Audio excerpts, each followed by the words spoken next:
बिस्मिल्लाहिर्रहमानिर्रहीम। अस्सलाम वालेकुम। Chapter number 11 second year physics आज की शुरुआत करते हैं। इस चैप्टर के अंदर और ख़ासतौर पर इस लेक्चर के अंदर जो है हम जिन टॉपिक्स पे बात करने जा रहे हैं वो ये होंगे कि हीट के बारे में समझेंगे, हीट क्या होती है, हीट के यूनिट्स वगैरह के बारे में, इसकी डेफिनेशन वगैरह के बारे में। फिर इसके बाद मोड्स ऑफ हीट और टेम्परेचर को डिस्कस करेंगे। तो शुरुआत करते हैं हीट के बारे में और समझने की कोशिश करते हैं कि हीट का बेसिक कॉन्सेप्ट है क्या। हीट दरअसल जो है एनर्जी की एक फॉर्म होती है, यानी form of energy basically heat कहलाता है। और अगर एनर्जी को मैं डिफाइन करता चलूँ कि एनर्जी क्या है, तो एनर्जी का मतलब यहाँ पर यह है कि किसी भी ऑब्जेक्ट की काम करने की सलाहियत को हम एनर्जी कहते हैं, यानी ability to do work is called energy. So energy is ability. अब जब बात की जाए फॉर्म ऑफ एनर्जी की, यानी एनर्जी की मुख्तलिफ हालतें हैं, एनर्जी की मुख्तलिफ सूरतें हैं, तो उन सूरतों को डिस्कस किया जाए तो हमने कहा उन्हीं में से एक हीट भी है। तो क्या हीट के अलावा भी कोई और फॉर्म ऑफ एनर्जी होती है? तो जी बिल्कुल होती है। तो हीट के अलावा जिस एनर्जी की हम बात कर रहे हैं फॉर्म ऑफ एनर्जी को, तो वो एनर्जी बेसिकली मैकेनिकल है। और मैकेनिकल एनर्जी पोटेंशियल भी है और काइनेटिक भी होती है, जो कि हम प्रीवियस क्लासेस में देख चुके हैं दोनों एनर्जी के बारे में। एक ऐसी एनर्जी काइनेटिक एनर्जी कहलाती है जिसमें ऑब्जेक्ट मोशन में रहता है, हम उसे काइनेटिक एनर्जी कहते हैं। और जब बात की जाए पोटेंशियल एनर्जी के हवाले से, तो पोटेंशियल एनर्जी जिसे हम ग्रेविटेशनल पोटेंशियल अगर समझने की कोशिश करें तो ग्रेविटेशनल पोटेंशियल बेसिकली mgh का प्रोडक्ट कहलाता है। तो ऐसे में जो ऑब्जेक्ट की पोजीशन चेंज करने की वजह से आए, हम उसे पोटेंशियल एनर्जी कहते हैं। तो पहली फॉर्म ऑफ एनर्जी हुई मैकेनिकल। इसी तरीके से एनर्जी की एक फॉर्म केमिकल एनर्जी भी होती है, जो कि बैटरीज के अंदर मौजूद होती है। इसके अलावा जो है फूड वगैरह के अंदर मौजूद होती है, गैसोलीन हो गया वगैरह। तो इन चीज़ों के अंदर जो एनर्जी मौजूद है हम उसे केमिकल एनर्जी कहते हैं। एनर्जी की अगर मज़ीद और फॉर्म को डिस्कस किया जाए तो उनमें एक एनर्जी न्यूक्लियर एनर्जी भी आती है। तो न्यूक्लियर एनर्जी क्या है? ऐसी एनर्जी जो न्यूक्लियर रिएक्शंस के दौरान रिलीज होती है, हम उसे न्यूक्लियर एनर्जी कहते हैं। तो न्यूक्लियर एनर्जी आमतौर पर जो मशहूर रिएक्शंस है न्यूक्लियर, जैसे फिजन रिएक्शन और फ्यूजन रिएक्शंस कहा जाता है, इन रिएक्शंस के अंदर जो एनर्जी रिलीज होती है उस एनर्जी को आप न्यूक्लियर एनर्जी का नाम देते हैं। इसी तरीके से अगर हम बात करें एक कुछ और फॉर्म के बारे में एनर्जी की, तो वो इलेक्ट्रिकल एनर्जी होती है। इलेक्ट्रिकल एनर्जी से हम वाकिफ अच्छे तरीके से, हमें अगर अपना फ्रिज ऑन करना है, फैन ऑन करना है, बल्ब ऑन करना है, तो इन चीज़ों को चलाने के लिए हमें जो एनर्जी रिक्वायर्ड होती है वो इलेक्ट्रिकल एनर्जी होती है। इसके बाद हम बात करते हैं थर्मल के हवाले से। तो ये थर्मल एनर्जी बेसिकली हमारी हीट एनर्जी होती है। तो हीट एनर्जी क्या है? तो हीट एनर्जी के बारे में हमने पहली बात ये समझी कि हीट बेसिकली एनर्जी की फॉर्म है। जिस तरह मुख्तलिफ फॉर्म है, kinetic energy, potential energy, electrical, nuclear, उसी तरीके से एक एनर्जी है जिसको हम हीट एनर्जी कहते हैं। अब मजीद अगर हीट के बारे में बात समझी जाए तो हीट एक ऐसी एनर्जी जो फ्लो करती है। फ्लो मतलब कहने का ये है, जैसे हम जानते हैं फ्लो लिक्विड भी करता है। जैसे अगर पानी की बात की जाए, पानी भी फ्लो करता है। और पानी का जो नेचुरल फ्लो है वो आमतौर पर हाई यानी ज़्यादा ऊंचाई से कम ऊंचाई की तरफ होता है। ये नॉर्मल या नेचुरल फ्लो है। इसी तरीके से अगर हीट के बारे में कहा जाए तो हीट के बारे में भी यही है कि हीट भी फ्लो करती है। और हीट का जो फ्लो है वो हमेशा स्टार्ट होता है हॉट बॉडी से। अब हॉट बॉडी का मतलब जिसका टेम्परेचर ज़्यादा है हम उसे हॉट बॉडी कहेंगे, और कोल्ड बॉडी जिसका टेम्परेचर कम है। मिसाल के तौर पर अगर मेरे पास एक चाय का कप मौजूद है जो अभी भी बनकर आई है, तो जब मैं उसको टच करता हूँ तो बेसिकली वो चाय का कप मुझे फील ये होता है कि वो गर्म है, इट मीन्स इट वो हॉट बॉडी है। और मेरी बॉडी का जो टेम्परेचर है वो कम है, इट मीन्स दैट मेरी बॉडी कोल्ड है। तो हॉट और कोल्ड बॉडी का फैसला कैसे किया जाता है? फैसला ऐसे किया जाएगा हॉट और कोल्ड बॉडी का, जिसका टेम्परेचर ज़्यादा है हम उसे हॉट बॉडी कहेंगे और जिसका टेम्परेचर कम है हम उसे कोल्ड बॉडी कहेंगे। तो आप देख सकते हैं इस डायग्राम के अंदर भी कि हीट जो है निकल रही है हॉट बॉडी से और जा कहाँ पर रही है? कोल्ड बॉडी की तरफ। तो high temperature means hot body, low temperature means cold body. तो हीट एक ऐसी एनर्जी है जो किसी बॉडी के अंदर नहीं रहती, हमेशा फ्लो कर जाती है। कहाँ से कहाँ फ्लो करती है? हॉट बॉडी से कोल्ड बॉडी की तरफ फ्लो करती है। जैसे इस डायग्राम में हम देख सकते हैं ये आग जल रही है।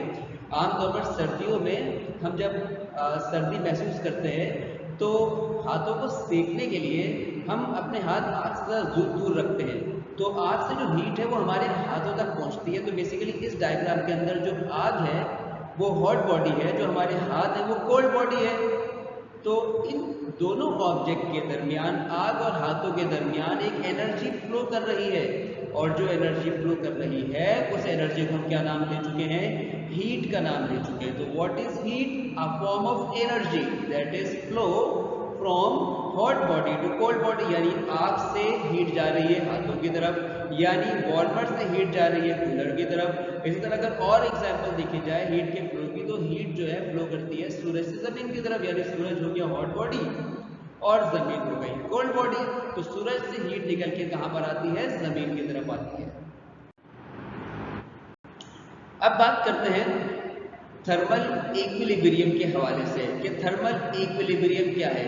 अगर खाली हम अल्फाज इक्विलिब्रियम पे गौर करें तो इक्विलिब्रियम का मतलब हमने प्रीवियस क्लास में देखा कि इक्विलिब्रियम का मतलब बैलेंस होना है।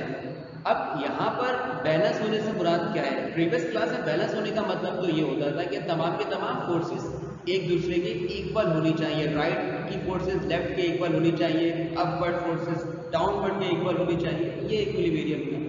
हमें आज ये समझना है कि थर्मल इक्विलिब्रियम का मतलब क्या है। थर्मल इक्विलिब्रियम का मतलब कुछ ये है कि हमारे पास अगर दो ऑब्जेक्ट हैं, जैसे कि एक ऑब्जेक्ट का मास 4 kg, ये ऑब्जेक्ट ए है, एक ऑब्जेक्ट का मास 1 kg और ये ऑब्जेक्ट बी है। तो हमारे पास ये दो अलग अलग ऑब्जेक्ट्स थे। अब स्टार्टिंग में हम ये देख रहे हैं कि टेम्परेचर ए ऑब्जेक्ट का 0 था और टेम्परेचर जो बी वाला ऑब्जेक्ट है उसका 100 था, यानी दोनों अलग अलग टेम्परेचर पर थे। Temperature A object 0, temperature B object 100 था, यानी एक ऑब्जेक्ट हॉटर था और एक ऑब्जेक्ट कूलर था। अब होता ये है कि बी वाला ऑब्जेक्ट आहिस्ता आहिस्ता ए वाले ऑब्जेक्ट की तरफ चला जाता है। जैसे ही बी वाला ऑब्जेक्ट ए वाले ऑब्जेक्ट को टच कर जाता है, हम इसे कहते हैं थर्मल कांटेक्ट। तो ए और बी एक दूसरे के साथ थर्मल कांटेक्ट में आ चुके हैं। जैसे ही थर्मल कांटेक्ट में आते हैं तो आप ये नोटिस कर रहे हैं कि बी का जो टेम्परेचर 100 था वो कम होके 20 हो जाता है और ए का जो 0 था वो बढ़कर 20 हो जाता है। इट मीन्स दैट यहाँ पर हीट ट्रांसफर हुई है। कहाँ से कहाँ ट्रांसफर हुई है? तो अभी हमने ये पढ़ा कि हीट हमेशा ट्रांसफर होती है ज्यादा टेम्परेचर वाले ऑब्जेक्ट से कम टेम्परेचर की तरफ, यानी कि हॉटर ऑब्जेक्ट से कोल्डर ऑब्जेक्ट की तरफ, गर्म से ठंडे की तरफ हीट जाती है। तो हमें ये देखना पड़ेगा यहाँ पर हॉट बॉडी है क्या। तो यहाँ पर जो हॉट बॉडी है वो बी वाला ऑब्जेक्ट है। मैं बी को हॉट बॉडी क्यों कह रहा हूँ? बिकॉज बी का टेम्परेचर स्टार्टिंग में 100 है और ए का 0 है। तो it means that B hotter object है और बी जो है कोल्डर ऑब्जेक्ट है। बी आपके पास गर्म और ए जो है ठंडा। अब जैसे ही हमने दोनों को थर्मल कांटेक्ट में लेकर आए तो लाने के बाद हमने ये देखा कि बी से हीट फ्लो करके ए में जा रही है, यानी कि B hot A cold, B से हीट निकल के ए की तरफ आ रही है। तो कब तक हीट ट्रांसफर होगी बी से ए की तरफ? हमें ये बात तो कंफर्म है कि स्टार्टिंग में बी का टेम्परेचर 100 था, लेकिन क्योंकि बी अपनी हीट को ए में ट्रांसफर कर रहा है तो इट मीन्स दैट इसका टेम्परेचर बढ़ेगा नहीं बल्कि इसका टेम्परेचर क्या हो जाएगा? कम हो जाएगा। जैसे कि अगर एक रूम में चाय का कप रखा है जो अभी बनकर आई है, तो हम जानते हैं कि कुछ देर के बाद उसका टेम्परेचर कम होना शुरू हो जाता है। क्यों? क्योंकि उसकी हीट जो आहिस्ता आहिस्ता सराउंडिंग में ट्रांसफर हो जाती है। तो हीट जब किसी हॉट ऑब्जेक्ट से रिलीज हो जाती है तो उसका टेम्परेचर गिर जाता है, कम हो जाता है। तो इसी तरीके से जो बी वाला ऑब्जेक्ट है जब वो कोल्ड वाले ए ऑब्जेक्ट की तरफ जाता है तो इसका टेम्परेचर गिरना शुरू हो जाता है क्योंकि अपनी हीट ये ट्रांसफर कर रहा है। अब अगला क्वेश्चन ये है कि इसका टेम्परेचर कब तक गिरता रहेगा? 100 तो अभी स्टार्टिंग में था, 100 से 90 पर भी होगा, 80 पर भी होगा, 70 पे भी होगा, 40 50 पे 40 पर भी, 30 पर भी, 20 पर भी। मतलब ये कब तक अपना टेम्परेचर कम करता रहेगा? और ए वाला जो ऑब्जेक्ट जो कोल्डर था वो अपना टेम्परेचर इंक्रीज कर रहा है। क्यों इंक्रीज कर रहा है? क्योंकि बी से हीट निकलती है और ए को मिल जाती है। तो ए का टेम्परेचर बढ़ रहा है, बी का कम हो रहा है। तो अगला क्वेश्चन ये था कि कब तक इन दोनों ऑब्जेक्ट के दरमियान हीट का ट्रांसफर होता रहेगा? तो इसका जवाब है ये दोनों ऑब्जेक्ट के दरमियान हीट ट्रांसफर उस कंडीशन तक, उस खूबसूरत तब होता रहेगा जब तक दोनों ऑब्जेक्ट सेम टेम्परेचर पर नहीं आ जाते। यही वजह है कि जब दोनों का टेम्परेचर 20-20 हो गया तो दोनों में हीट का ट्रांसफर रुक गया। तो हीट कब तक ट्रांसफर होती है? जब तक दोनों ऑब्जेक्ट का टेम्परेचर सेम ना हो जाए। और जब दो ऑब्जेक्ट का टेम्परेचर एक सा हो जाता है, जब दो ऑब्जेक्ट का टेम्परेचर सेम हो जाता है, तो उसे कहा जाता है थर्मल इक्विलिब्रियम। तो थर्मल इक्विलिब्रियम क्या हुआ? थर्मल इक्विलिब्रियम का मतलब दो ऑब्जेक्ट का सेम टेम्परेचर पर आ जाना और जिसके बाद उन दोनों ऑब्जेक्ट के बीच में हीट का ट्रांसफर ना होना, इसी को हम थर्मल इक्विलिब्रियम कहते हैं। फर्दर हम बात करते हैं हीट का एक और कॉन्सेप्ट है। हीट के बारे में कहा जाता है कि हीट जो है बेसिकली काइनेटिक एनर्जी है मॉलिक्यूल्स की। हम जब मॉलिक्यूल्स की बात करते हैं तो मॉलिक्यूल्स का मतलब यहाँ पर ये होता है कि मॉलिक्यूल्स जो है किसी भी सॉलिड, लिक्विड या गैस के अंदर एटम के कॉम्बिनेशन को कहा जाता है। और ऐसी एनर्जी जो मॉलिक्यूल्स के एसोसिएट, उसकी मोशन के साथ एसोसिएट होती है, जिसका ताल्लुक उसकी मोशन के साथ होता है, हम उसे काइनेटिक एनर्जी कहते हैं। तो what is kinetic energy? The energy that is associated with the motion of molecules. तो मॉलिक्यूल्स क्या है? तो मॉलिक्यूल्स हर चीज के अंदर, गैस के पास भी मौजूद है, लिक्विड के पास भी मौजूद है, यानी एटम का जो कॉम्बिनेशन है उसे मॉलिक्यूल्स कहते हैं। तो हीट की एक, अगर हम कहें एक और डेफिनेशन, तो हीट की एक और डेफिनेशन कुछ ये बनती है कि हीट जो है मॉलिक्यूल्स की तमाम के तमाम मॉलिक्यूल्स की जो एनर्जी है, वो एनर्जी जिसके जरिए से ये मॉलिक्यूल जो हमें मूव करते हुए नजर आ रहे हैं, उसी एनर्जी को हम काइनेटिक एनर्जी कहते हैं। अगर हम इन सारे मॉलिक्यूल्स की काइनेटिक एनर्जी को मिला दें, इन सारे मॉलिक्यूल काइनेटिक एनर्जी को सम कर दें, टोटल कर दें, तो बेसिकली उसी को हम यहाँ पर क्या कहेंगे? हम उसे हीट कहेंगे। मतलब कहने का ये हुआ कि जो ऑब्जेक्ट ज्यादा गर्म होगा उसके मॉलिक्यूल ज्यादा मोशन में रहेंगे और जो ऑब्जेक्ट ठंडा होगा उसके मॉलिक्यूल्स की काइनेटिक एनर्जी, उसके मॉलिक्यूल की मोशन कम होगी। यानी मॉलिक्यूल की मोशन का ताल्लुक हीट के साथ है। जब कोई ऑब्जेक्ट आपको गर्म फील होता है, इसका मतलब ये होता है कि उसके अंदर जो मॉलिक्यूल्स हैं उसकी काइनेटिक एनर्जी ज्यादा है, उसकी मोशन ज्यादा है। तो हीट की दूसरी डेफिनेशन क्या हो गई? The total kinetic energy of all molecules said to be heat. और पहली डेफिनेशन क्या थी? Heat is a form of energy that is transferred from hot body to cold body.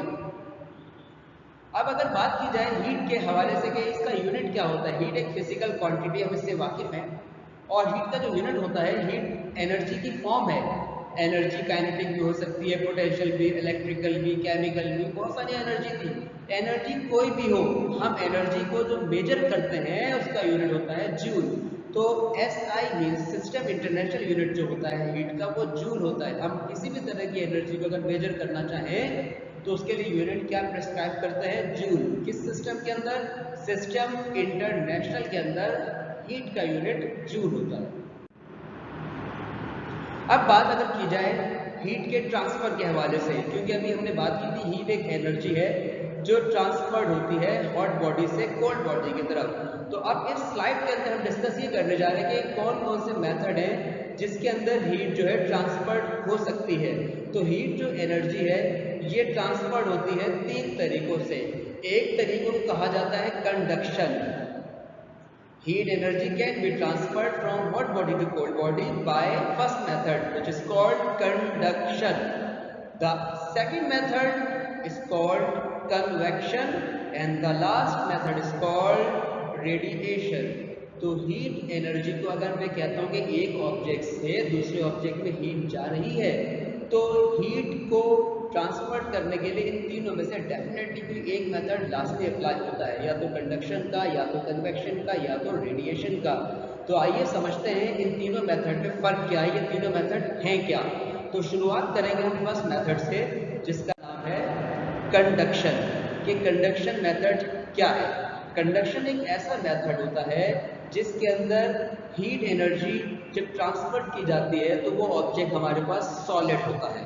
यानी कंडक्शन मेथड हर उस ऑब्जेक्ट में होगा जो कि सॉलिड का बना होता है। जब हम सॉलिड के ऑब्जेक्ट को गर्म करते हैं, जैसे कि इस डायग्राम में आप देख सकते हैं कि हम एक सॉलिड रॉड है हमारे पास, हम उसे गर्म कर रहे हैं। और जब गर्म करते हैं तो गर्म करने के बाद हर सॉलिड के अंदर एटम्स या मॉलिक्यूल्स तो मौजूद होते हैं। तो गर्म करने के बाद हम ये देखते हैं कि उन मॉलिक्यूल्स के अंदर वाइब्रेशन पैदा हो गई है। वाइब्रेशन। मतलब इस डायग्राम में हम देख सकते हैं कंडक्शन ऑफ हीट के बारे में। हम हीट कर रहे हैं तो एटम्स मूव करना शुरू हो रहे हैं। जैसे ही एटम मूव हो रहे हैं तो आप ये देख सकते हैं रेड कलर जो बेसिकली इंडिकेट करता है कि टेम्परेचर बढ़ रहा है, वो आहिस्ता आहिस्ता रेड कलर बढ़ता जा रहा है और बढ़ता जा रहा है। जो ब्लू है उसकी तरफ ट्रांसफर्ड हो रहा है। ब्लू का मतलब यहाँ पे टेम्परेचर कम था, मीन्स कोल्डर था ये। तो हीट ट्रांसफर्ड हो रही है, एक एटम हिलता है, वाइब्रेट करता है, दूसरे एटम को हिला देता है। तो पहला एटम एनर्जी ट्रांसफर करता है दूसरे एटम में अपनी जगह पर रहते हुए, फिर वो वाइब्रेट करता है, टकराता है तीसरे एटम से, फिर चौथे से, फिर पांचवें से। इस तरीके से ये चेन कंटिन्यू हो जाती है। तो एटम्स और मॉलिक्यूल वाइब्रेट करते हैं और वाइब्रेट करने के बाद यानी टकराने के बाद अपने जो साथ वाले एटम्स हैं उनसे टकराने के बाद ये अपनी एनर्जी को ट्रांसफर कर देते हैं। और ट्रांसफर करने के बाद एनर्जी जब ट्रांसफर हो जाती है तो बेसिकली वो पूरी रॉड सेम टेम्परेचर पर आ जाती है। स्टार्टिंग में आप देखते होंगे कि अगर आप एक रॉड है जिसको एक एंड से आप पकड़ लें और दूसरे एंड को आप जो हीट सप्लाई करें तो आप ये फील करेंगे कि एक एंड जो हीट आप सप्लाई कर रहे थे एंड पर, वो हीट आहिस्ता आहिस्ता आपके हाथ तक पहुंचेगी और आपके लिए रॉड को होल्ड करना मुश्किल हो जाएगा। तो ये जो हीट ट्रांसफर हुई है ये एक सॉलिड ऑब्जेक्ट में हुई है और कौन से मेथड के थ्रू हुई है? कंडक्शन मेथड के थ्रू हुई है। तो कंडक्शन मेथड क्या हुआ? एक ऐसा मेथड है जिसके अंदर हम सॉलिड पे हीट ट्रांसफर करते हैं। जैसे कि हमारे खाने के बर्तन है, तो खाने के बर्तन में जो हीट ट्रांसफर होती है वो कौन से मेथड से होती है? कंडक्शन के थ्रू होती है। तो कंडक्शन मेथड क्या हुआ? एक ऐसे मेथड को कहा जाता है जिसके अंदर हम एनर्जी को ट्रांसफर जरूर करते हैं लेकिन इसके अंदर एटम अपनी जगह पर रहते हैं और सिर्फ वाइब्रेट कर सकते हैं, एक्चुअल मूवमेंट नहीं होती है।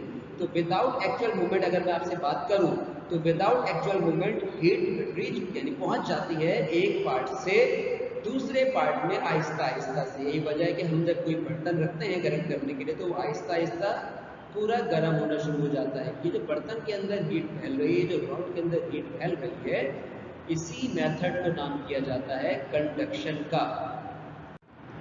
अब शुरुआत करते हैं नेक्स्ट मेथड के बारे में और नेक्स्ट मेथड जो है कन्वेक्शन का है। कंडक्शन तो आमतौर पर सॉलिड के अंदर होता है जिसमें एटम वाइब्रेट करते हैं विदाउट उनकी एक्चुअल मूवमेंट के।